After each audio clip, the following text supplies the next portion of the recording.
महाराष्ट्रामध्ये सर्वप्रथम मी देवेंद्रजी फडणवीस महाराष्ट्राचे मुख्यमंत्री, आमचे प्रदेशाध्यक्ष रवींद्रजी चव्हाण यांचं मनपूर्वक अभिनंदन करतो की महाराष्ट्रामध्ये भारतीय जनता पक्षाने आणि महायुतीने घोडदौड कायम राखली आहे आणि मुंबईमध्ये सुद्धा भारतीय जनता पक्षाचा महापौर होतोय, ठाण्यामध्ये सुद्धा भारतीय जनता पक्ष शिवसेना युतीचा महापौर होईल आणि 27 पैकी 19 महानगरपालिकांवर निर्विवाद बहुमत मिळालं आहे।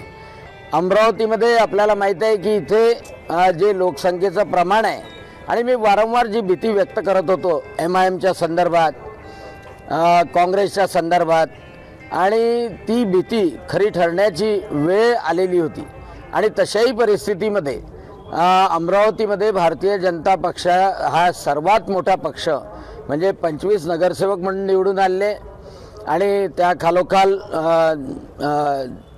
मला असं वाटतं युवा स्वाभिमानचेही नगरसेवक आहेत 16, शिवसेना शिंदे गटाचे 4 नगरसेवक आहेत, 3 नगरसेवक आहे आणि राष्ट्रवादी अजितदादा पवार यांचे पण 11 नगरसेवक आहे।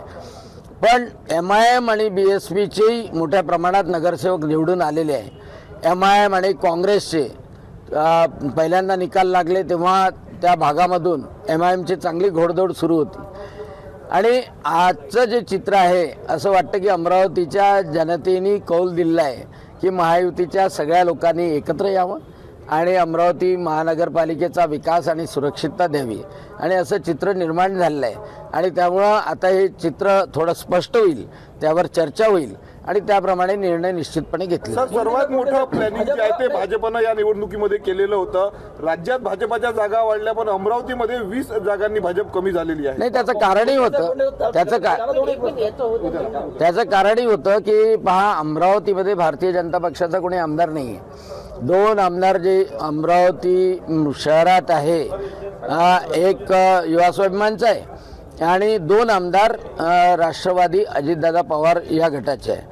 दुसरी महत्त्वाची गोष्ट की जे विभाजन जे होत होतं ते विभाजन, हिंदू मतांचं विभाजन वेगवेगळ्या पक्षामध्ये जास्त प्रमाणात झालं आणि त्याचं एक फटका आम्ही म्हणू शकतो की भारतीय जनता पक्षाला सीट कमी होण्यात झाल्या।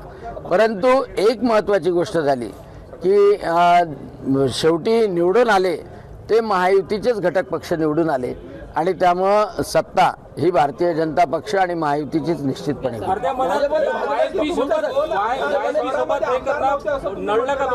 मात्र असं असलं तरी तुमचा पालकमंत्री अमरावती जिल्ह्याचा आहे। हो, पालकमंत्री आहे, परंतु कॉन्टॅक्ट जे असतात आणि पालकमंत्री निश्चितपणे भारतीय जनता पक्षाचा महायुतीचा महापौर होईल त्याप्रमाणे अमरावतीला विकसित आणि सुरक्षित करण्यासाठी सर्व पावलं। सर्वाधिक जागा भाजपनं लढवलेल्या होत्या, सर्वाधिक जागा, पण युवा स्वाभिमाननं केवळ 34 जागा लढवल्या असताना 16 जागांवर युवा स्वाभिमान विजयी झाली। युती पण तोडून टाकली। कारण भाजपला जो आत्मविश्वास आहे तो लढला काय, तुम्ही कोणाही पक्षासोबत युती केलेली नाही आहे, हा आत्मविश्वास आहे, त्यामुळे तुमच्या सीट कमी झाल्या काय? नाही, काही सीट्स 100 मतांनी 110 मतांनी ह्या कमी झाल्या। एवढंही नक्की की काही अपक्ष किंवा युवा स्वाभिमान किंवा बाकीच्या पक्षांनी भारतीय जनता पक्षाचे जे उमेदवार दिले होते ते निवडून आले आणि त्याच्यामुळे शेवट सगळीकडे गोड होणार आहे आणि अमरावती महानगरपालिकेमध्ये सुद्धा भारतीय जनता पक्षाचाच महापौर बसेल हा विश्वास। सर, मुंबईमध्ये ठाकरे बंधूंची सत्ता येईल असं सांगितलं जात होतं, पण तिथे देवेंद्र फडणवीसांचा करिश्मा झाला, कसं बघता? देवेंद्र फडणवीसांचा करिश्मा सगळीकडेच चालला। अमरावतीमध्ये सुद्धा 25 जागा निवडून आल्या, 25-26 जे काही निवडून आल्या त्या देवेंद्र फडणवीसांच्याच करिश्म्यामुळे निवडून। अंतर्गत गटबाजीचा भाजपला मोठा फटका बसल्याचं बोललं जातं, अंतर्गत गटबाजीचा भाजपला मोठा फटका बसल्याचं बोललं जातं। याचा निश्चितपणे अभ्यास केला जाईल। आम्ही पण त्याचं मंथन करणार आहे की का कमी झाल्या, 45 च्या 25 का कमी झाल्या, हे काही आम्ही शांत बसणार नाही आणि भारतीय जनता पक्ष असा पक्ष आहे की जनतेने दिलेला कौल हा मान्य करायचाच, पण आपल्यामध्ये काय उणीवा राहिल्या ह्या निश्चितपणे तपासून घ्यायच्या आणि म्हणून नाही, सोबतच आहे ना, सोबतच सगळेजण आहे आणि त्यामुळं ह्या गोष्टीला काही विशेष अर्थ राहत नाही। निवडणुकीच्या नंतर निवडणुकीच्या अगोदर महायुती होती आणि महायुती राहते. कुबड्यांची गरज नाही असं भाजपच्या नेत्यांनी म्हटलं, तर कुबड्यांची गरज नाही. तुम्ही आता असं म्हटलंय की राज्यभर देवेंद्र फडणवीसांचा करिश्मा चाललेला आहे, अमरावतीत देवेंद्र फडणवीसांचा करिश्मा चालला नाही का? कारण 45 वर्ष निश्चितपणे चालला, पण अमरावतीची जी गंभीर बाब मी वारंवार भाषणात सांगतो की अमरावतीची डेमोग्राफी मोठ्या प्रमाणात चेंज होते आणि त्याच्यामुळं म्हणजे इथे फटका हा पहिल्यांदाच बसला आहे असं नाही. खासदारकीच्या निवडणुकीमध्ये सुद्धा अमरावती विधानसभा मतदारसंघातच फटका बसला होता. 40,000 मतांनी खासदार या मतदारसंघातच पाठीमागे होत्या आणि मग त्याचं आम्ही चिंतन केल्यानंतर आम्ही तीच चूक विधानसभेमध्ये आम्ही दुरुस्त केली आणि विधानसभेमध्ये दुरुस्त केल्यानंतर 5ही आमदार आमचे निवडून आले.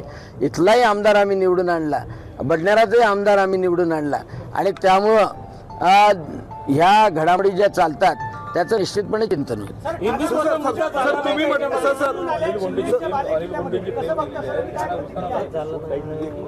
सर माझी लहान बहीण निवडून आली, तिचं अभिनंदन करतो.